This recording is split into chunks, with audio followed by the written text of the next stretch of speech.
wrapped up in my sleeping bag, looking out the window at Aaron's house as the sun is beginning to creep over the horizon. And the trees are silhouetted black against the emerging blue sky with the fading stars up in the sky. And I think to myself how much I hate Aaron because he's got it fucking made with this fantastic house of his, this nice little piece of property tucked away out in the backwoods of South Dakota. God, I fucking hate him. I hope he dies. I hope he dies of syphilis. You piece of shit. As I've mentioned before, the reason I take an interest in the culture war going over between woke Nazis and normal people who like fun is because the whole reason to live in life that determines your standard of living when it's all said and done is how much fun did you have? How much did you enjoy your life? And I take personal interest, exception, angst, offense with the creatives in the creative industries, whether that's video games, movies, or whatever, just making leftist propaganda. Thankfully, there's a tremendous amount of classical uh, and past works that we can all enjoy. You don't have to watch the latest man hating Disney show or the latest, hey, we like your kids' um, video games or whatever.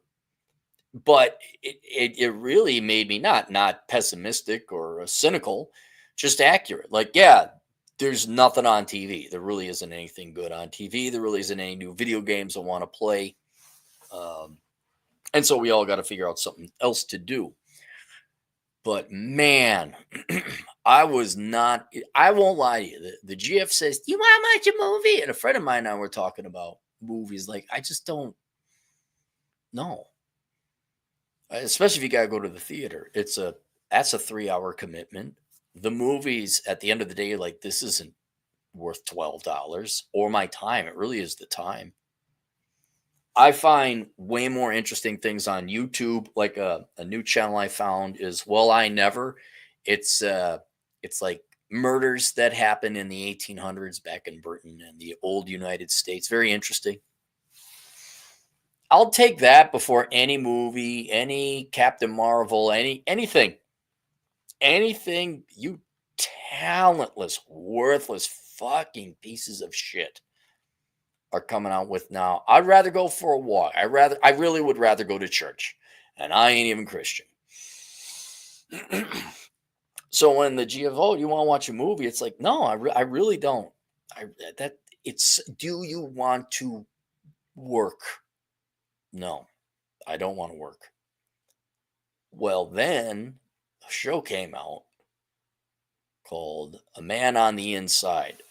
It's got Ted Danson of Cheers and many other show fame. And I almost want to say it's the perfect show. I by today's standards, it absolutely is perfect to be a 10 out of 10. In the olden days, I'd probably say it's a 9.2, 9.3, maybe a 9.4. It is an excellent show. And it's not dramatic or any big old production. It's not like Band of Brothers. It's nothing like that. God bless the lady who wrote or directed it. It's just a charming, fun, entertaining, enjoyable show. You will not waste your time on this show. You will be rewarded enjoying this show. Now, I'll give you the premise. I'm not really ruining anything, but Ted Danson plays a widower. His wife passed away due to Alzheimer's. He's wealthy, very educated, a little goofy and nerdy because he's an engineering professor or retired engineering professor. And dude, I gotta hand it to Ted Danson. I don't know how old he is, but he's in his 70s. Dude looks dapper as fuck. He's in shape. He's still got his hair. Puts on his suit. Like, dang man, I want to look like Ted Danson when I'm older. Just the epitome of dapper.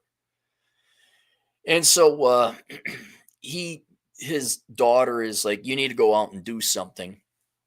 And by happenstance, he ends up uh, taking a kind of a contract gig with a private investigator who's been hired by her client to investigate uh, some stolen jewelry of a woman living in a senior slash assisted living center. It's a luxury one, it's a nicer one, but they have, what was it? The goes, the slow goes, and the no goes. I think that's the way my old man explained it to me with old people in assisted living. Like there's the people who still go, then there's the people who are in their rockers and walkers and all that. And then there's the no goes, bedridden or dementia. So he's in this full full service spectrum senior residency. So the gal, man, they chose the right actors for everyone. Does a great job. This is real good. So the gal who runs the detective agency, she's younger, obviously, and she's like, "Okay, I need you to infiltrate this old senior home to investigate the lost jewelry." And he's like, "Well, why don't the cops do it?" He says, "Well, because for whatever reason, I forget why, the son of the woman who lost the jewelry in the senior center doesn't want cops involved. Fine, cops not involved.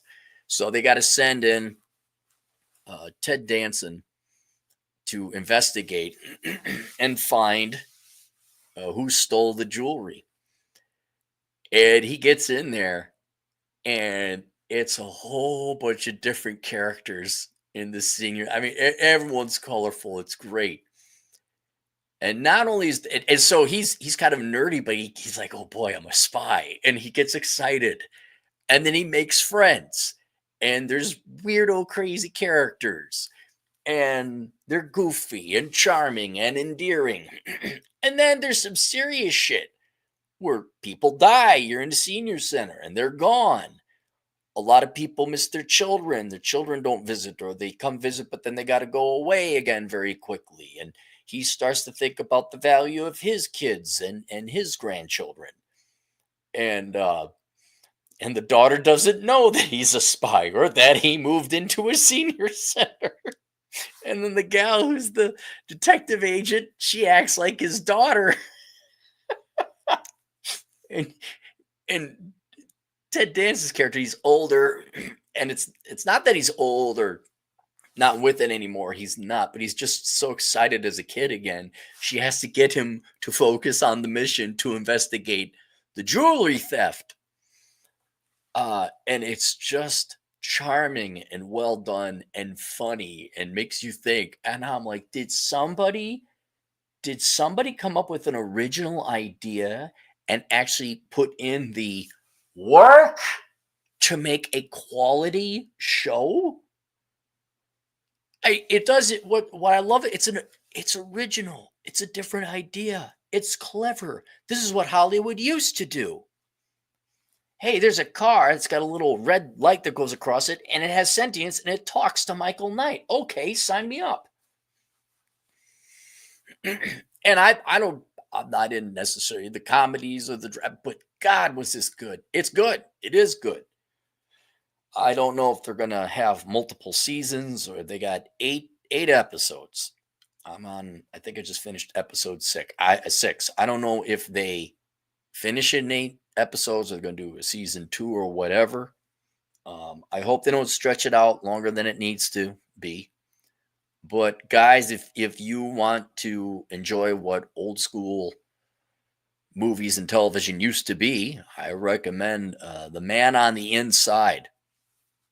And you will not be let down. Vlad Elkins. Are these streams pre-recorded? Are they just going online where particularly reads the chat? We're live. Yeah. I only read super chats just because usually I don't have the time to read everyone's chats. But there you go. Wanted to share that with you guys. Take a look at the show. You'll enjoy it. It'll give you some fun once again in your life. I'll see you guys later. Toodles.